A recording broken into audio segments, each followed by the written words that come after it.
بسم الله الرحمن الرحيم. الحمد لله رب العالمين، والصلاة والسلام على رسول الله وعلى آله وصحبه أجمعين. ما بعد، السلام عليكم ورحمة الله وبركاته. جل الله ربي، الحمد لله تلك ربي كينياتي يا دكيسة كينيا كودا شنفرا ولتدي بنه يا دكيسة رمضان الرا أكما يدنو يا دكيسة كينيا دبر خيستي يا دكيسة كودا فرفا خيستي أحكامني نتوجل على تره warroota rakkina qabaniidha. Sunis maanguddoo siyaama soomuu hin dandeenye hukmiin isaa maal taha jechuu kana keessatti hedduu laalaa turre. Akkasuma namni dhukkubsate hoo akkam godhuu qaba kan jennu wajji laalaa turre. Sunis maanguddoon sooma hin dandeenye nyaata irraa nyaachisuudha.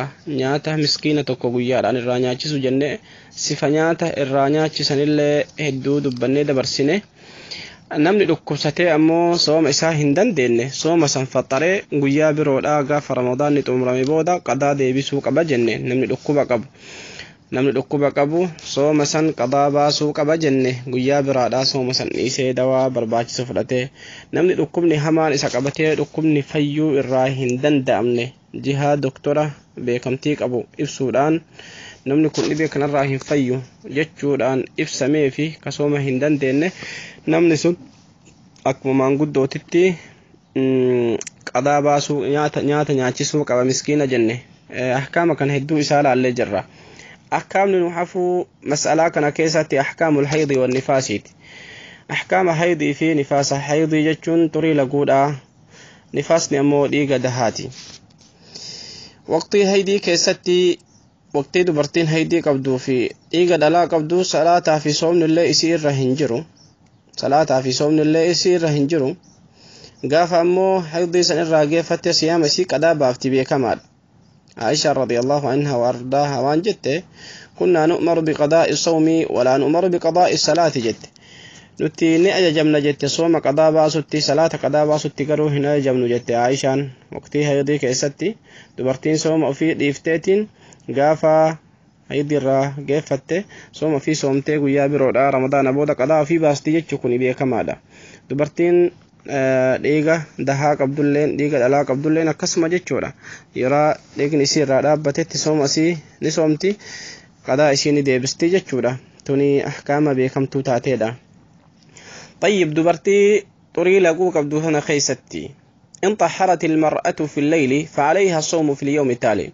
dubartiin takka xurii laguu irraa yoo halkan keessatti irraa qulqulloofte halkan keessatti osoo salaanni fajrii hin bahiniin duratti salaata fajriitiin duratti halkan keessatti yoo karraa qulqullooftu taate sooma guyyaa sanii niyyattee soomuu qabdi.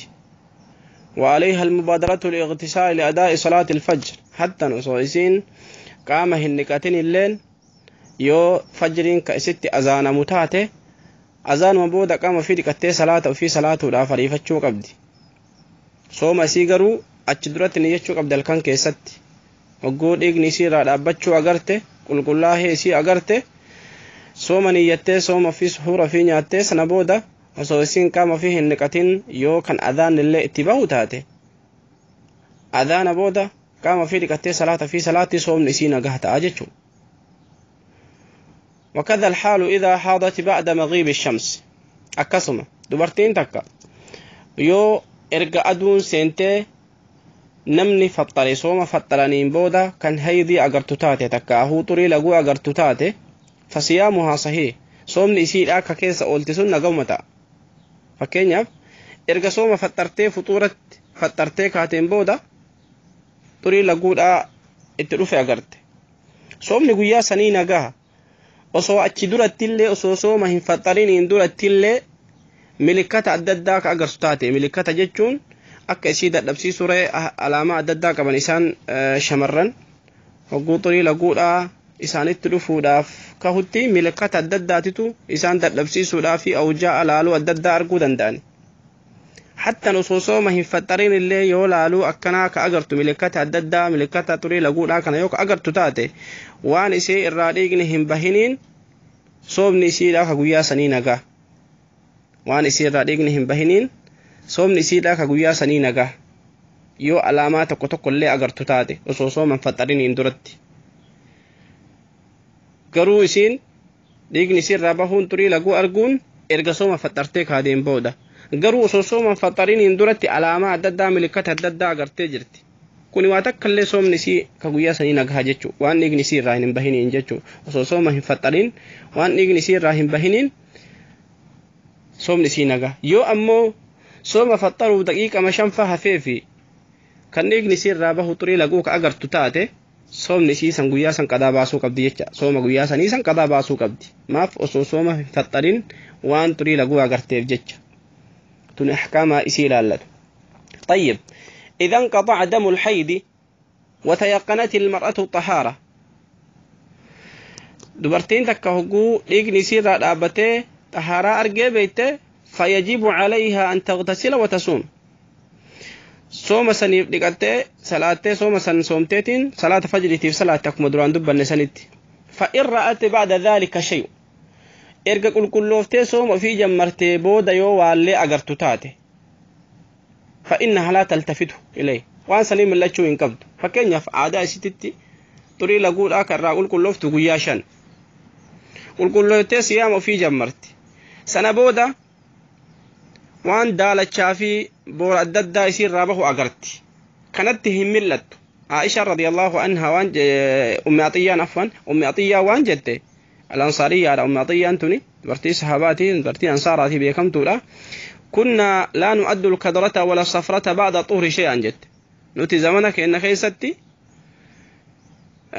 وان دالت شافي بورا نمر رابه هجوتري لقول راقل كلهم ني كان إبادة كان إرجم الروان رابه ومتوه لكم نجت سومك إن صلاتك إن اللي تمفوفنا تناف يو هيدي ديغ xurii laguudhaa beekamaa san hin ta'in eega qulqullinna agartee qulqulloofteen booda kowaa isiirraa bahan taate waan shartii dhiiga gurraacha beekamaa san hin ta'iniin wantoonni bifa biraadhaa yoo ka isiirraa bahu taate kanaaf mil'achuu hin qabdu sooma ofiillee dhiisuu hin qabdu sooma ofii kan maluma qabdii jechuu.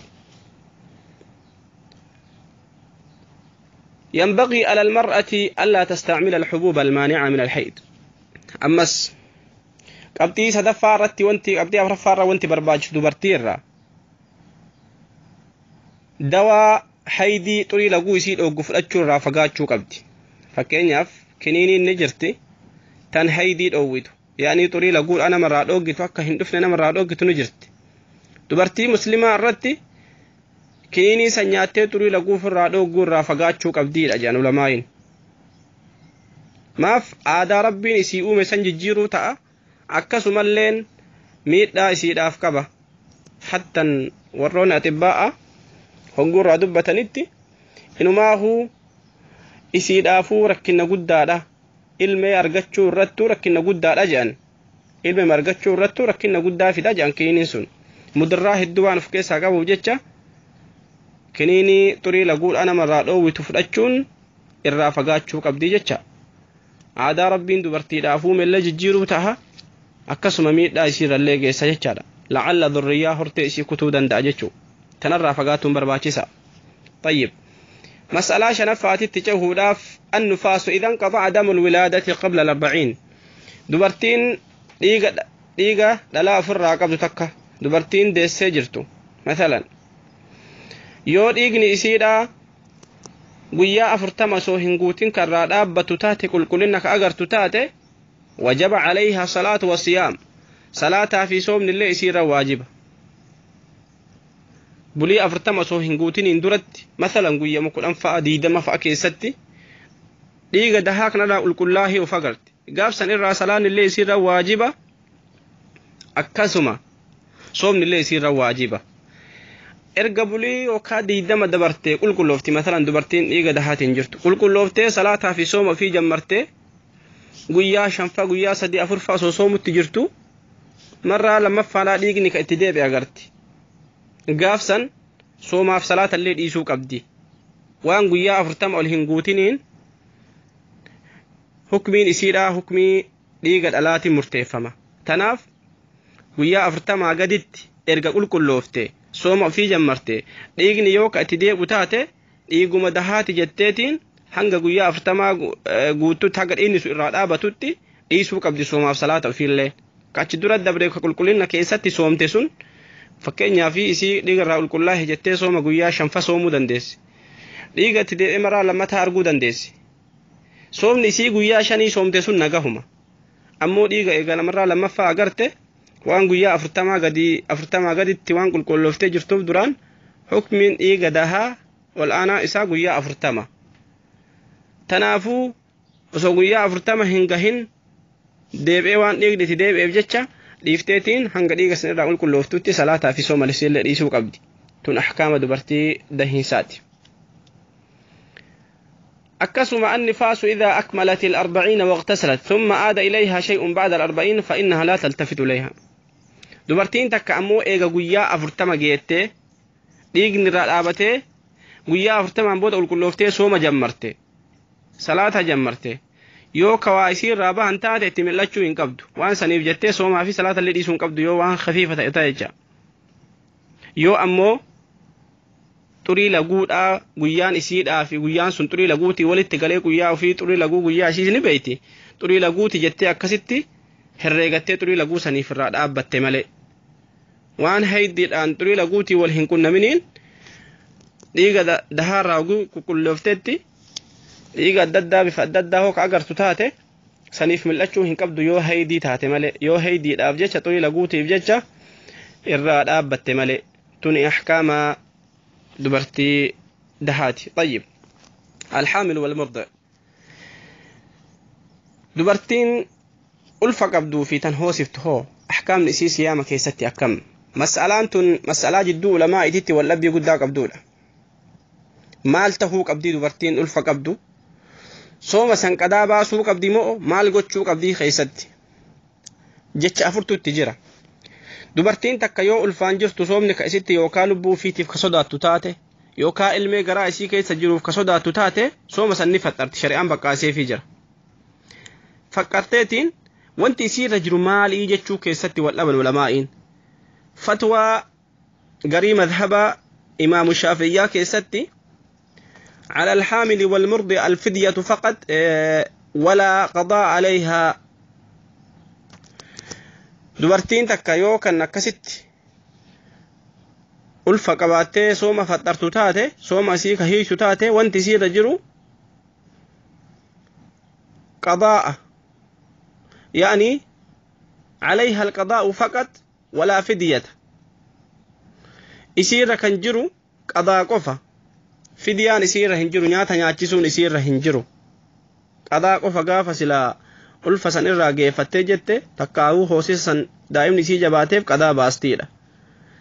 Fatwaa biraa keessatti ammoo عليها الفدية فقط ولا قضاء عليها. nyaata qofa nyaachisuu qabdi miskiina tokko guyyaa nyaachisuu qabdi qadaan isii irra hin jirudha. Fatwaan kun Ibnu Abbaasii fi Ibnu Umar irraa kan dhufeedha.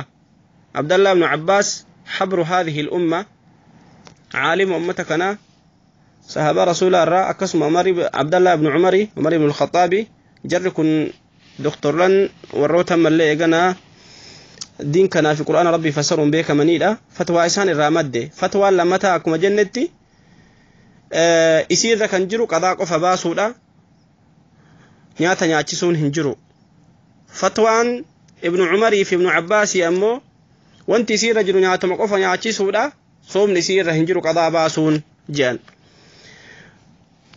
أمو أقوال صدفة كيستي علي القضاء والفدية غري علماء برتي أمو يصير كنجرو صوم اللي قضاء بافتي مسكينة كل نياتشسو قبديلا.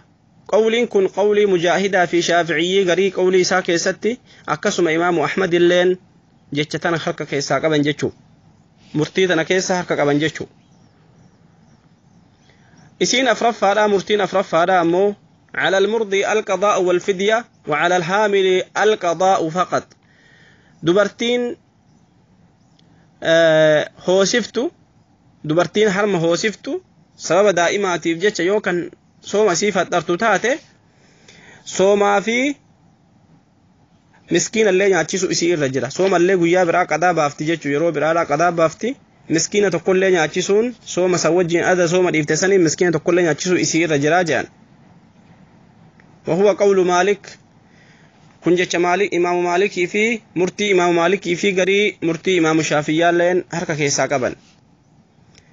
أقوال اللي أدو كانت تجدو ولما إتي مرتين تندو والأبد جتشا والحاصل إره هدون تنم اللي علماء هدون اللي رد ديما مرتي تنين كيسا مرتي لما تاتي سن مالي دا مرتي لما تاسوني دبرتين تكيو ألفتاتي سوما كديفتو تاتي وانتي إسي الرجل أكسما تنهر مهوسفتو أفيفته دائما إسيتي صداتي يو كإلمي وفيها الموصفتو تاتي سوما سيو ديفته وانتي إسي الرجل قضاء وفا دبرتين ألفا قبدولين يو كنما اللي سوما إسي فترتو تاتي دائما فيتي فلبو فيتي فصداتيها فترتو وانتي إسي الرجل سوما سنقضاء باسو قفا أصلا علمنا ما هندو في مرتيثا نين كيسات أباتي ديمتي رد ديموني دندا ولكنه أختال نفسي أنك فيك يا فلد في علماء هدو رافلة اللي حقوق ميتنا كيسا مرتيثا نين كيساتي مرتيثنا فكين يسيدا فكين يمنما ملي إيغانا لكب ستيتي ربي سبحانه وتعالى أكا قرآن في كيساتي الرادبتي وروتا لكب ستي كيسا ربي وروتا لكب ستي وانتي سان الرجرو فمن كان منكم مريضا أو على سفر فعدة من أيام أخرى جري ويا برا قضاء باسو الأجر ربي سبحانه وتعالى تناف مرتين هدون ما فلتمتو دبرتين تكا يو كان ألفا قباتي سوما يسي فترتوتاتي ويا برا وانت يسير رجرو كهرم هو سفتو اللي وانت يسير رجرو ويا برا بعد رمضان قضاء قف باسو الأسوما الإفتسان قضاء باسو الأجر سوما الإفتسان قضاء باسو دبرتين هرم هو سفتو في دبرتين ألفا قبد اللي سوما في فترتي يو صداتي فترتي قاف رمضان تمرمي سوما فترتي سن قيا فترتي سن قضاء باسو تو إسي الرجرا حكمين هدو علماء رد من حكميتنا ربي سبحانه وتعالى نفهم ربي إنه هندان وعتايسو. السلام عليكم ورحمة الله وبركاته.